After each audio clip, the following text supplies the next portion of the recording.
Hello everyone, welcome to Global Pulse, the destination for the latest and engaging news around the globe. I am Judith. And I'm Gina. We've got an exciting lineup for you today, featuring everything from major political upheavals to fascinating celebrity stories. Let's dive right in.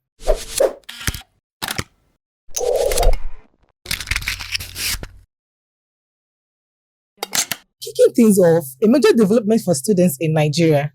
The Economic and Financial Crimes Commission has just released a whopping 50 billion naira to the National Education Loan Fund. Well, the substantial funding is a game changer. Yeah. It's set to ease this financial stress of students, making education more affordable and easier, with the rising tuition costs. This is like a lifeline for many. When they give that money now, those loans, they'll be able to pay their school fees, do the things they're supposed to do, because schools these days are not easy to go to. At all. At EFCC shall. Well, it's actually a good one. It's a good one. Indeed, this move is expected to open doors for countless students and address some of the financial barriers that have been holding them back. Maybe if you don't want students to be doing your work, they say, we have given people money.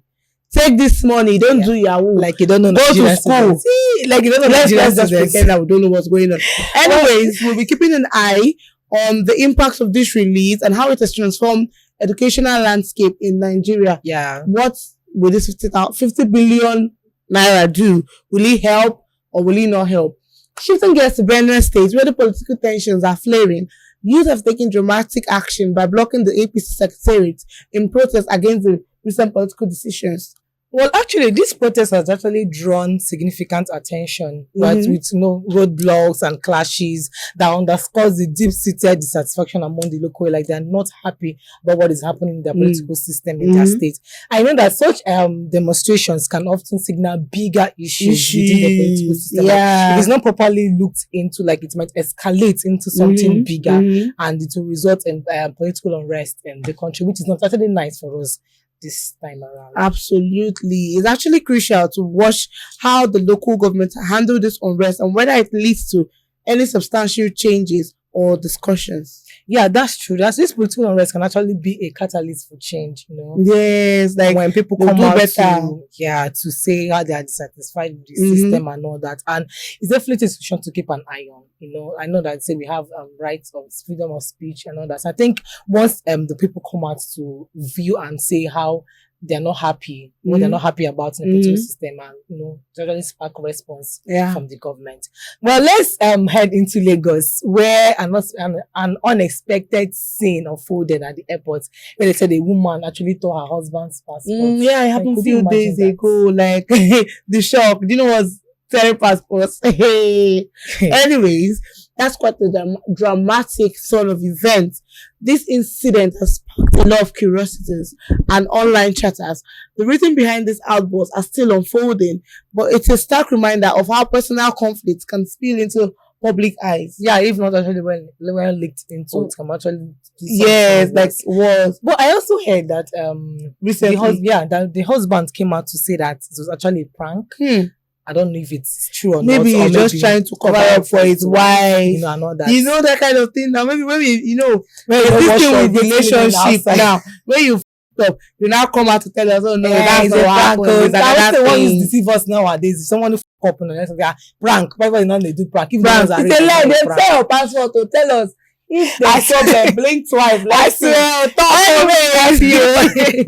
moving to a powerful story of justice. A man who has spent 48 years in prison in wrongful conviction has been awarded $7 million in for damages actually. So he spent 48 years of his life and government used to give him $7 million. Wow, that's actually what the years he spent there. It's actually heartbreaking. And this highlights several flaws in the judiciary system, which underscores the critical need for reform. So while this compensation is a significant step, it's also a reminder for us to actually look into the judicial errors. You cannot just send an innocent person to prison, spending more than 2 decades of his life in prison for something he did not do. That's the most shocking part of it. Money. But why do people feel like money answers or like it's the ultimate. This is 48 years and you're giving what will you use that money to do now? What will you use the money to do by this time? Who knows how old he was when he entered? And then now coming out, he should be old now. So and you're not giving it. He will will it to somebody. He did not enjoy the money. He won't very soon enjoy the money. Yeah, that's true. Anyways, it's a bittersweet victory reflecting both the failure of the system and the potential for redress. It's essential to continue advocating for justice and fairness. Do not allow innocent people go to jail for things they did not do. A lot of people have died in jail because of what they don't know. Innocent people for that matter. So, and just imagine this man, I won't say he's lucky. Luckily for him, he got money out of his, but some people did not get money. They died in the prison. So the judiciary system, the justice system and judicial reform, they should do better. Yeah, absolutely. And this story serves as a reminder of why ongoing judicial reform is so crucial. You actually look into it because we can't keep taking this. He was lucky he came out alive and he was compensated. So what of others actually died? Even with the coming out alive self. But anyways, it's better than nothing.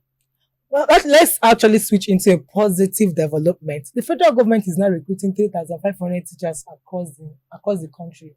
What do you think about, like, is it that necessary? Remember some days ago in our edition, we were talking about whether the educational sectors was actually going on. Yeah, from the parents.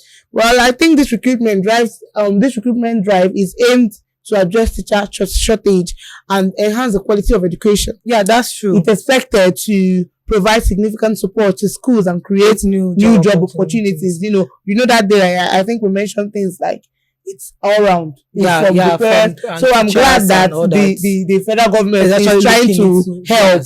Well, it's actually encouraging to see proactive steps being taken into improving our educational sector. Like, I'm happy, though we don't know if this recruitment will actually make headway, but it's a great move. So this move is actually a long-lasting impact on both students and the educational system. We believe and we pray that it actually has a positive impact on our educational system. Indeed. Strengthening the educational system is crucial for the country's development. Like I said earlier, these young ones are the leaders of tomorrow. Yeah. So if they don't strengthen the educational sector or the system, it's really going to affect the country's development. Yeah.